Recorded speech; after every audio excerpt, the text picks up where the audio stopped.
What's up, y'all? Welcome back to my channel. Y'all, I'm so excited.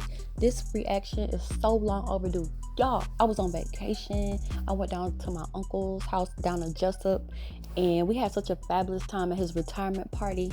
Y'all, I'm like, oh, I need to do this reaction. So I'm so sorry, y'all. I came running back as soon as I could. So this is probably gonna be a long breakdown. This is absolutely my most favorite episode. I'm gonna say probably out the whole season, like for real. Well, I'm sorry, probably out of the entire series as a whole, from season 1 up until now. Like, this had everything that I lived for. It was cinematic, it was dramatic, it was traumatic, it was slow, then it was fast, and it was funny. Like, this was so good, y'all. This was so good. I did make a little outline, so I'm gonna try to go through it. If you're returning here, thank you. If you are new here, welcome. I'm so glad, y'all. I love to talk raising Kanan, and I can't wait until we get into origins. But okay, let's start with the opening theme, right? I fucking love this shit, bruh. It started with Rakim Paid in Full. Man, what a classic beat. And y'all know like music is my thing. Like, for y'all who don't know, music is my thing. I love it. I love rap. I love R&B. In fact, some of my older videos, I think I still have like some songs I was singing and stuff like that. But later for that, it's gonna come back. Just wait. But that's a classic. Paid in Full is a classic. We know that beat from anywhere. So already, like, I'm fucking with it, right? We see Kanan pull up, and we could tell that he's starting to make like some real money, because it looked like it was a new car, you know. So I'm like, okay, I see you, with the sticker still like fresh on the windshield. I'm like, okay, cool. See? Then he stepped out, and I liked his fit. Like, I'm telling you, like, I was so excited. I was like, yeah, this gonna be a good episode. I knew right away it was gonna be just epic. Out of here. So anyway, next thing you know, the white car, we see a white car just zip up, like, and at first I thought it was Breeze. I was like, okay, cool, he finally done got a new and better car. It was Taz, and he pulled up like somebody daddy, y'all. He pulled up on Kanan like I be pulling up on niggas when they got me fucked up. Like, sharp turn, sharp break, and all. And I ain't gonna lie to y'all, I fucked with that. I fucked with that so heavy. You know what I'm saying? Cause don't think that my son won't be out there chilling with his friends like it's all sweet, and I won't pull up on him like that. Like, now, before you went to bed last night, didn't I tell you to take out the trash? Yep. So why'd you do it? I fell asleep. I wish you were sleeping right now. Like, that was that type of like pull up. I fucked with this so hard, y'all. I know y'all don't like Taz, but I'm sorry, I fucks with him. So anyway, he hop out, and he gets right to checking the fuck out of Kanan. So, you know, the block boys, they looking at him or whatever. Kanan like, whatever you say. Taz was like, you got that right, nigga. It is whatever I say. Bro, I fucks with it. And then, as y'all peep the little tattletale, he was back there watching like, ooh, I'm telling Breeze. And you know what? Just for that, I hope he dies next. Like, his time gotta be up. Cause what nigga. And then when Taz was like, Taz said, protect your block, little niggas. How can y'all not fuck with that? Like, oh shit. So basically, like, Taz was confronting him because his anger, like, so we know he already got like a personal issue with Kanan, right? Because he jealous of him. That's clear. But he he was getting on him because word had gotten to him that he didn't have his lookout guys, and he felt like if Kanan would have had his lookout guys in position, it wouldn't have went down like that. Even though us as the audience and Kanan know it was Rock, so it was gonna be inevitable she was gonna get up if she really wanted to. But I still get what Taz was saying. You know what I'm saying? It's no excuses to ever get your block shot up. It's no excuse to never be prepared for the unexpected. Listen, I was raised by a lieutenant, so I totally get what he was saying. It's just that because of his personal animosity, it kind of puts a little extra intensity behind it. You know what I'm saying? I'm gonna be honest, y'all. I'm kind of sad that Taz didn't have a bigger role, because honestly, like, aside from the jealousy, it be glimpses where I genuinely fuck with Taz. Like, when Taz was throwing hands in one of the previous episodes, I can't remember if it was the last episode or the episode before that, but when he was throwing hands, I fucked with that. Taz got hands, bruh. Like, what? Then when he zipped up in the car, I was like, oh yeah. Then when he was like, protect your block, little nickels. I fuck with that. I fuck with that so bad. Okay, so anyway, moving on.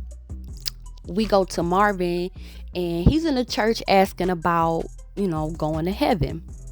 What I will say, y'all, Marvin, and I think across the board, we all have just seen this amazing character development from Marvin. Like, so much so, like, he almost my favorite, for real. Just because of the development. Not so much because I really care for him as a person per se, or his storyline per se, and not really, but his development is undeniable, and I really hope to see him get more roles in the future. I just find it ironic that he's a comedian in real life, because I'm like, wait, what? Like, but again, it's showing the range that he has. And side note, y'all, though, so while he's sitting up there talking to the pastor, right?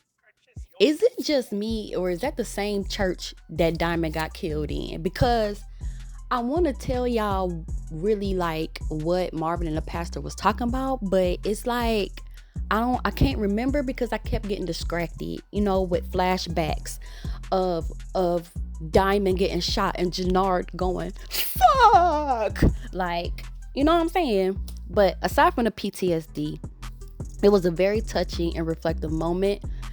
We are seeing him, we are seeing that what Marvin is worried about the most is eternal life and Juke. So, I mean, is the end of Marvin coming? Absolutely. And it better be fucking sad, y'all. Like, it better be fucking sad. I'm not fucking lying. Like, that shit better be fucking sad. It better not be nothing quick. It better not be nothing, you know what I'm saying? Like, off screen. Like, no. Rock meets with Rakim, sorry. Thinking of a master plan. Rock meets with Rakim, and she wanted to be like introduced to a connect or somebody, I guess. I love the fact that she's very good with her words. So what I took away from this scene is her line where she was like, I'm here for the future, not for the past. That's a smooth ass line. I'm gonna put that in my back pocket. You know what I'm saying? That seemed like the perfect line to avoid accountability. You know what I'm saying? Juke Shorts Garcia. I was thinking Marvin might end up going ahead and taking care of Garcia, even though later on he's like, nah, he don't want nothing to do with it. I don't know. I just think, like, I don't know if it's gonna become like a tangled web weaved where we have Marvin, Juke, Garcia, because Garcia has been threatening Juke that he will kill her if she, fuck it up. And she fucking it up. So I would not be surprised if it's Marvin who steps in and saves Juke if Garcia tries to make good on that threat, and maybe that is how Marvin goes out. I should probably do, okay, so if I did a video already called Rock Dies This Season, maybe I should do one with Marvin, because I do have some thoughts. I just really don't know which way it's gonna go. Like, it could go either way. Anywho, Rock meets up with the Manhattan guy. I don't know how to pronounce his name, y'all. I'm gonna be honest, I gave up like 3 episodes ago. She give him the money. He basically tell her like, look, you need to talk to Stefano because Stefano was in his feelings and blah. I don't get it, because this was all Stefano's on doing as it pertains to him and his relationship to Rock. Like, I don't get why he's so bitter and so like she called him like the bitter ex that just won't get over it. I don't see what the big deal is. And if Kanan say what's the big deal, like really what's the big deal? Because remember, Stefano already told him like, hey, your mama, she trying to do work with the dude in Manhattan. And he like, okay, well, that means she ain't here no more. What's, you know what I'm saying? I don't know. Maybe Stefano deep down want to fuck her. I don't know. Niggas get like that. If they see that they can't get nothing with you or whatever, they sometimes turn into haters and tender butts. But question, the guy in Manhattan, am I tripping? Or is that the same detective from Bad Boys? I forget his name. Or was he a lieutenant? Or was he a captain? He might have been a captain. I forget. But let me know, because he looks so familiar and I keep wanting to place him there. Hated that he died in Bad Boys 4. Ooh, they said they coming out with a Bad Boys 5. Y'all know I'm gonna be watching that. I wasn't expecting 4 to be good at all, because 3 was trash. But anywho, back to Raising Kanan. Yeah, Rock and Stefano, they finally meet up. Stefano starts boasting about Breeze, like, oh, I'm working for this new kid, and he has one of those nicknames you niggas like to give yourselves with y'all ignorant asses. Can't go by Ezekiel. Y'all always gotta come up with some bullshit, right?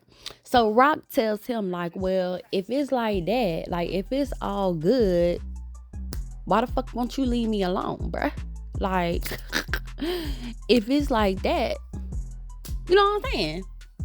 So Stefano basically tells her that they can't come to no type of understanding.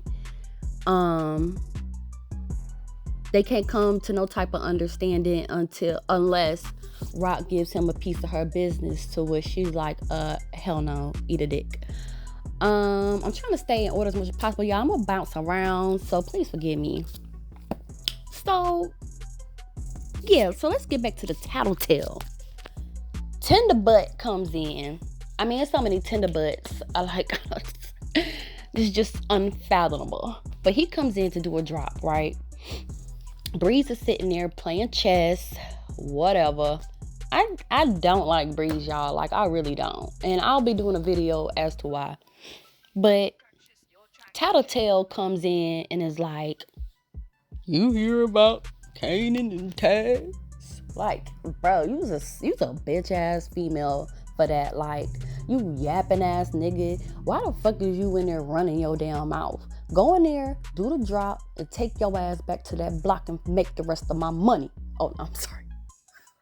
Make the rest of Kanan's money. You know what I'm saying? Like, what happened to the days like where niggas minded their fucking business, bro? Unless Taz was talking directly to you, stay in your motherfucking lane, you block ass boy, you fake ass Brody. Anyway, yeah, I wasn't fucking with that. I ain't like that at all. So when he snitched on Taz or whatever, Breeze, he didn't respond to him. He didn't even look up. He just continued playing chess. But I mean, it was at that moment that Breeze signed Taz's death certificate, because it was at that moment that Breeze was like, animosity still in front of everybody, because Tattleteller was like, oh, it seemed like Taz was trying to get Kanan to fight. It seemed like Taz, but they just ain't got no love at all, and blah, blah, blah, blah, blah, right? So, whatever, Breeze seizes the opportunity to manipulate Kanan, all right? Um, One more thing I forgot to mention about Rock and Stefano meeting up again. Like, Rock is the queen of comeback line. She's direct and her words are sharp, which I fucks with. I love that. Um, he tells Stefano tells Rock, like, I should have took you and your brother out when I had the fucking opportunity to, bitch. And she was like, fuck forever, nigga. I'm right here now. Ooh, mic drop. Mic drop. Love that line. Cause like she called us fucking buff. Like, nigga, fuck you. I'm right here, nigga. You know what I'm saying? So yeah, it's about to get real nasty between these two. But it seemed like Stefano been trying to get Rock from the start. That's why I say, like, it's so confusing to me, because he totally used Marvin behind her back and was trying to, pin them against each other. It just didn't end up going that way because Rock saw through it. But it just confuses me because I really don't understand the problem, the real problem that Stefano has with Rock. That's why I said he got to want to fuck her or something. I don't know. Anyway, so we getting back to Breeze. Breeze is telling Kanan that Taz came up short. I'm like, oh, hell nah. Because Taz has so many opportunities to leave and save himself. And it's just very unfortunate, because it was at this moment that I knew Taz time was up. It was time for him to give us his clock back. And I mean, it was longer drawn out because, dude, you should have zipped that white car. But sometimes, like, ego and pride, I think Taz was willing to fight to the end. But I don't know. I honestly, it's very unfortunate. Anyway, I bring this part up because Breeze lying to Kanan, it really reminded me of how Snap and Pop lied to Kanan. Even though Kanan peaked game, he still killed Taz because he couldn't stand that nigga. You know what I'm saying? He wanted his get back. Really, it was the Rock that tricked, but we'll get to that. We get to a scene where Rock and Marvin, they're regrouping, and she basically like blah blah blah blah blah blah blah. Moral of the story is she like, we need to do something about Stefano because he finna do something about us.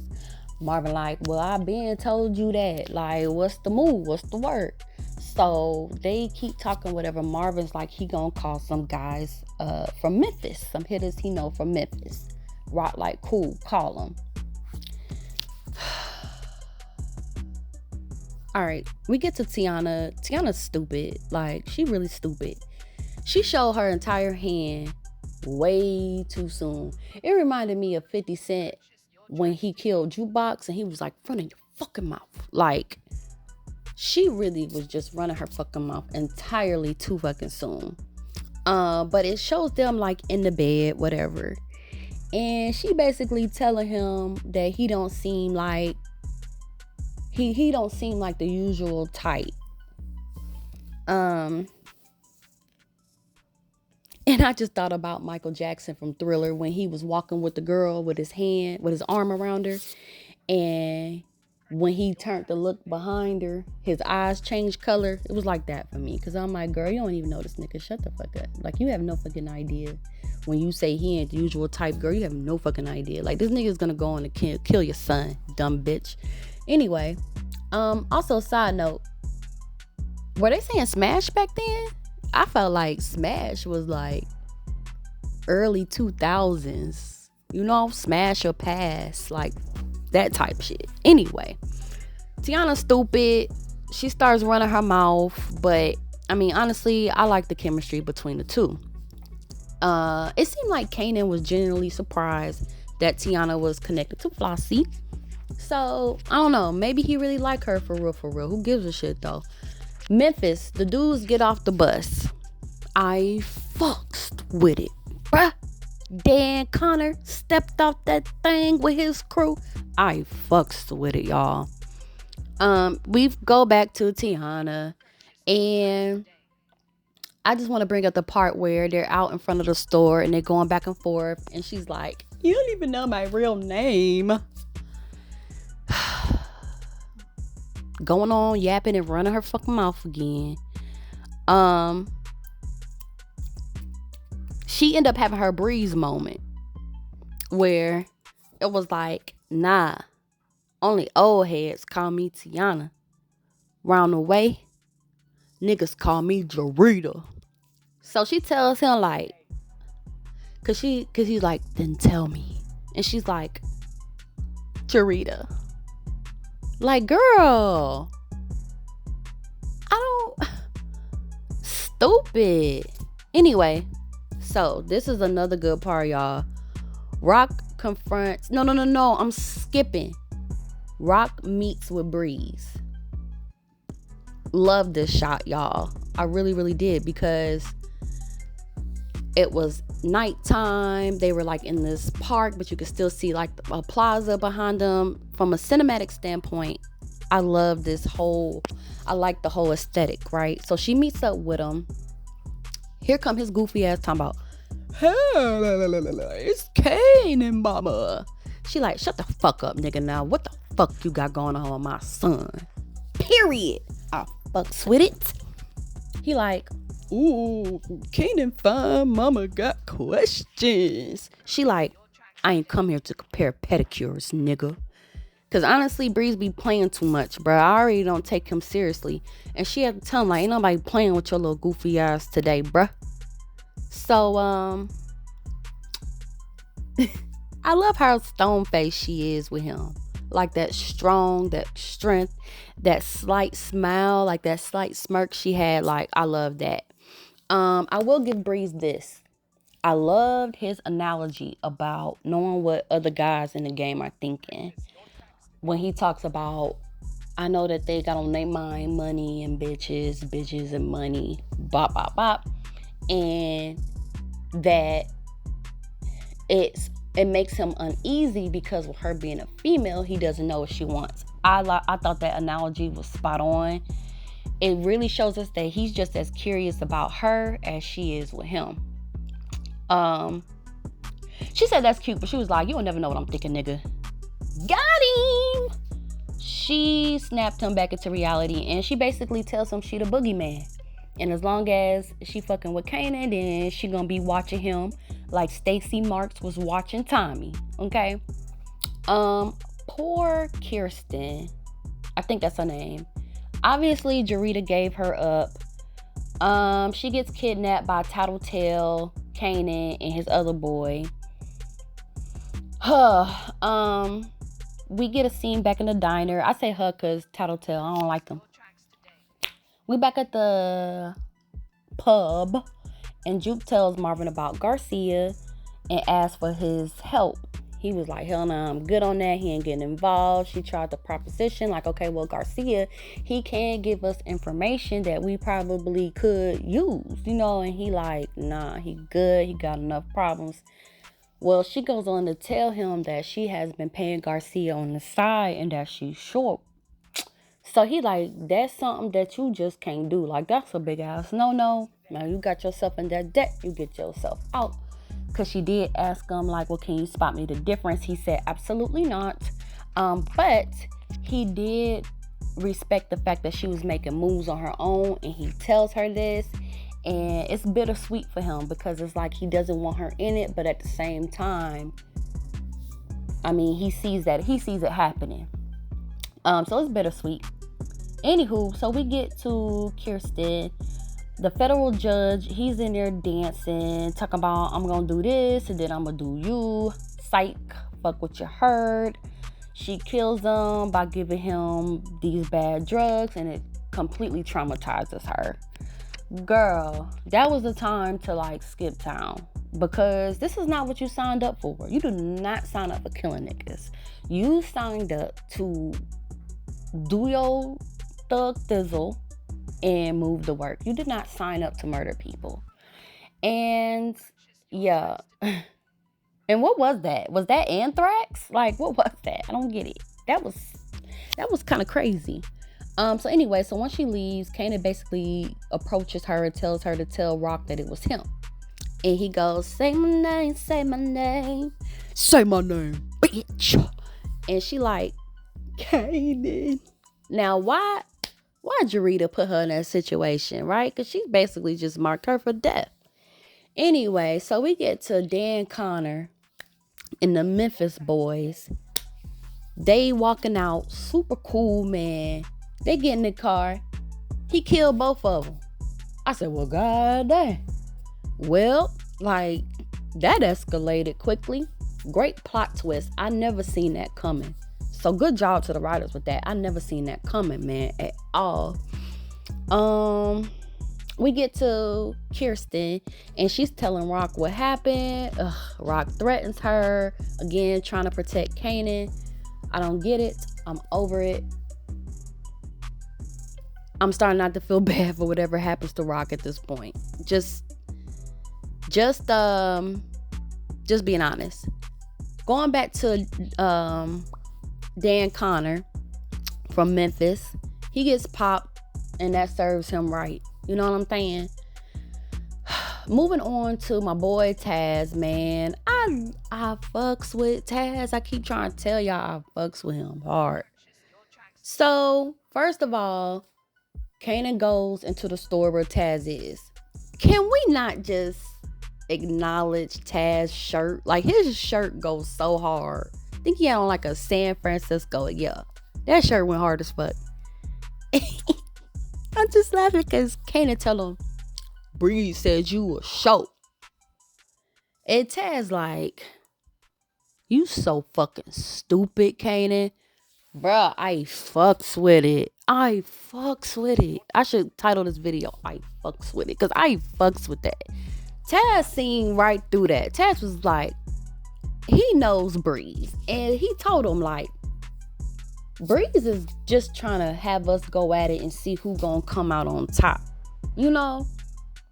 So Taz already know what's going on. I just don't know why he walked to the back room. Why did he go to the back room if he wasn't gonna walk back out there and then pull the gun out and then turn around and clip Kanan back there? Why did he just put himself into a corner? I'm not sure that Kanan would have shot him if he was still out in the main store, you know, but we know that Taz's time was up anyway, so whatever. So anyway, Taz walked to the back and he was standing on 10 toes to the end. He said, what the fuck you gonna do, Kanan?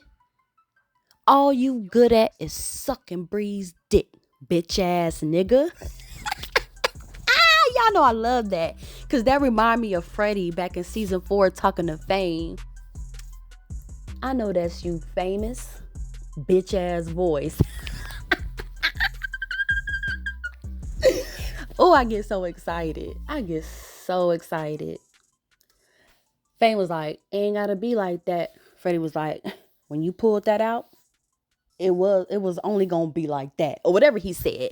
But that's what that was given, right? So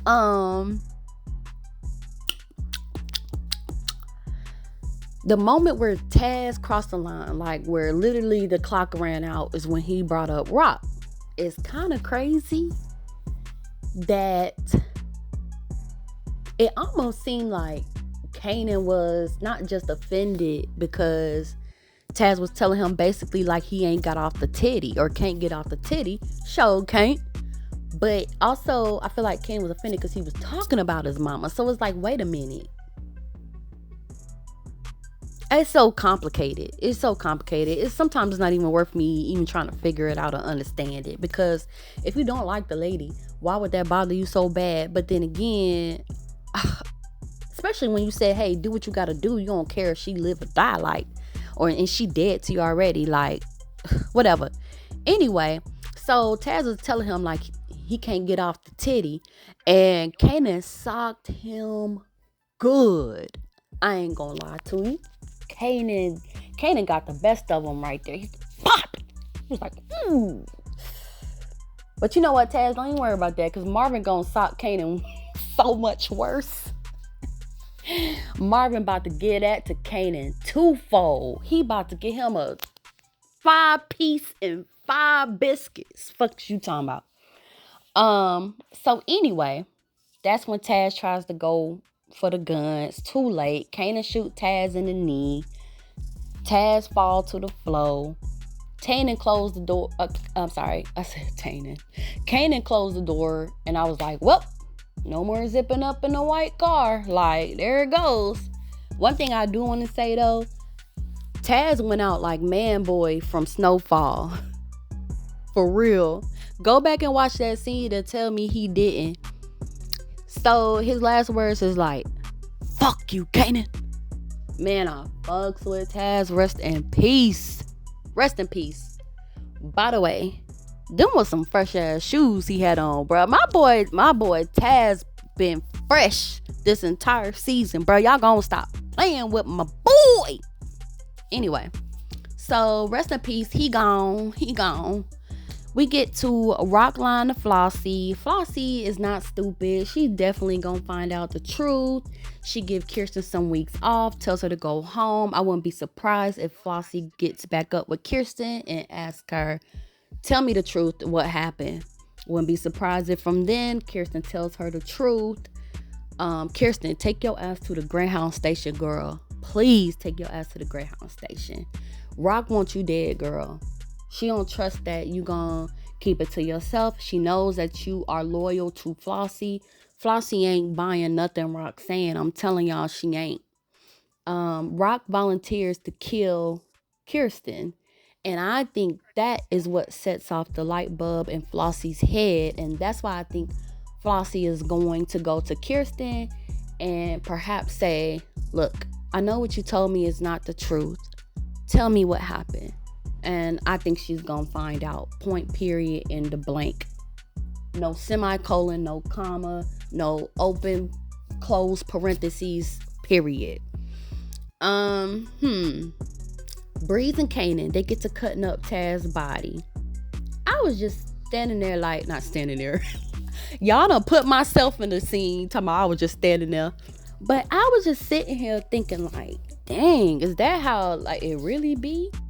When folks be like chopping up bodies, using chainsaws. That shit demonic as fuck. Rock confronts Marvin about Flossie outside, and Marvin checks her in only a way that Marvin could. It was so Marvin, and I loved it. She basically told him like, look, nigga, whatever business that you got going on with Flossie, you just make sure it's this business and this business only. He like, I know. But know that I'm going to talk to whoever the fuck I want to talk to, bitch. I'm a grown-ass man in these streets. Did you motherfucker forget I'm your big-ass brother? And I've been loyal to you, bitch. I've been loyal to you, hoe. And that's why I fucking hurt my feelings when you be talking down on me and shit. Like, I ain't the one who been here and had your back through it all. Even though you fucking lying to me about my brother. Lying to me about what happened with this bad product. Bitch, you been manipulating, lying to me. I'm out here chasing whole-ass families and shit. And I'm still beside your ass. Lou gone, mama gone, daddy been gone. It's just me and you, bitch. So I'm gonna do what the fuck I need to continue doing, because evidently whatever I'm doing is keeping me beside your little raggedy black ass. But I'm here for you. As your big brother. I ain't gonna let nothing happen to you. I got you. Now, you could tell that not only this puts Rock in her place, but it touches her. You know, you can really tell like she heard him, you know?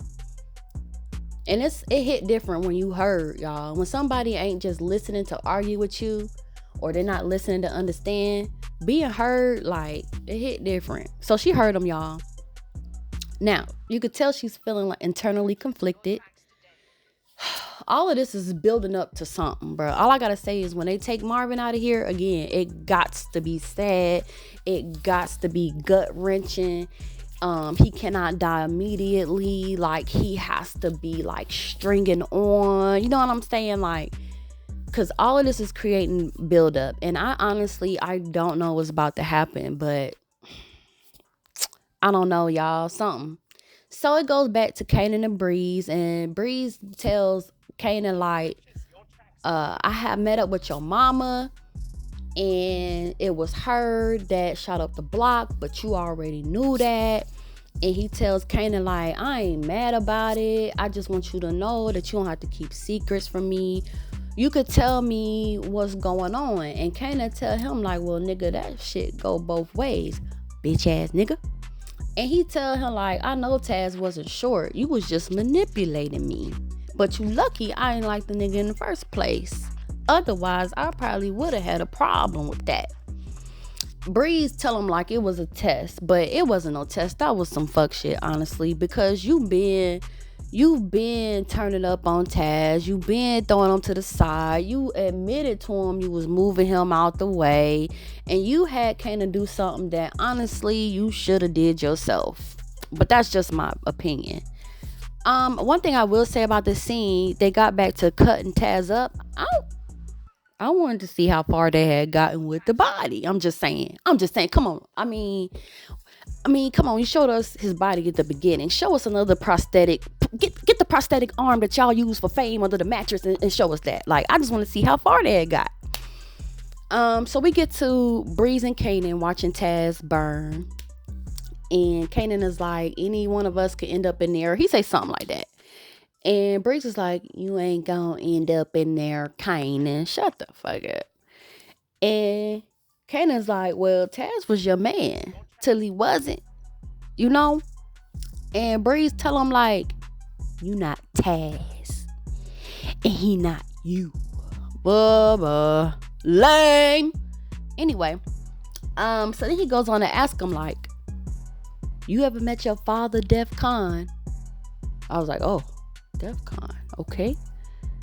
Kanan's like, nah. Heard about him, but never knew him. And I was glad that he shut the fuck up right then and there. I'm so glad he didn't say shit about Detective Howard, because remember, Breeze just told him like, I don't want you to keep secrets from me or feel like you gotta keep secrets from me, blah, blah, blah, blah. So I'm so glad that he didn't go into Detective Howard, because this next line right here, Breeze said, I did.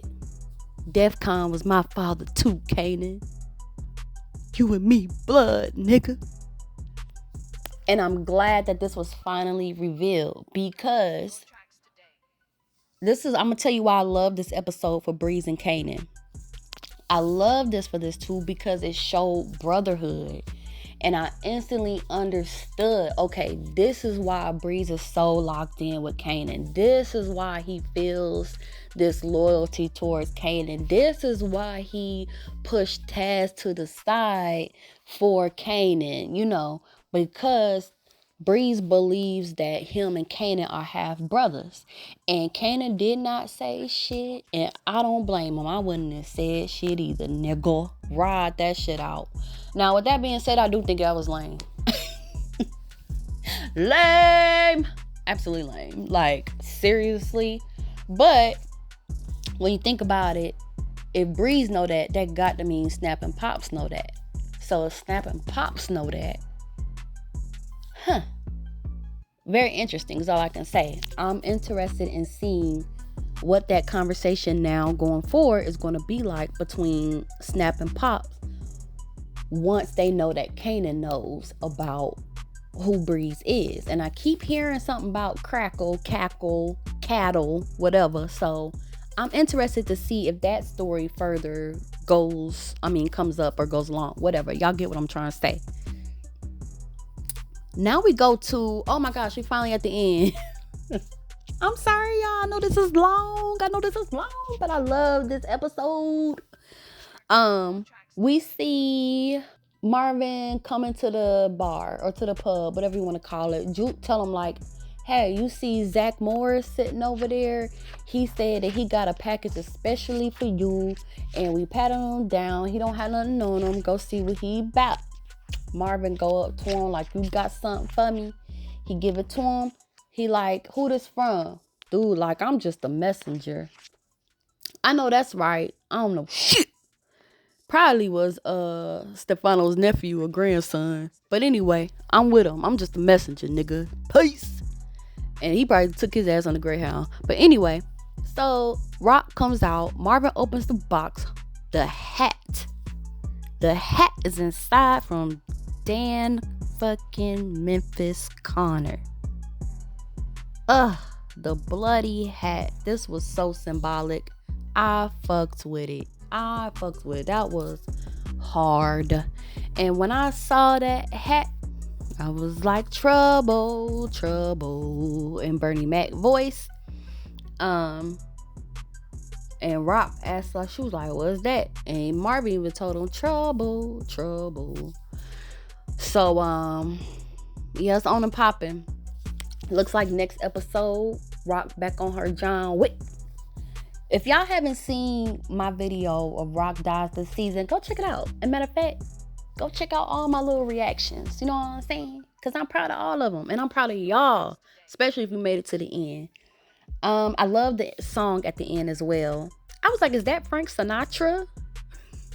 Or Tank Sinatra? Like, who was that? Like, that song, I'm a lyricist, so I love lyrics. So I'm listening to the song, and he talking about bang, bang. You shot my heart with an arrow. I never seen it coming. I'm like, ooh, ooh, ooh.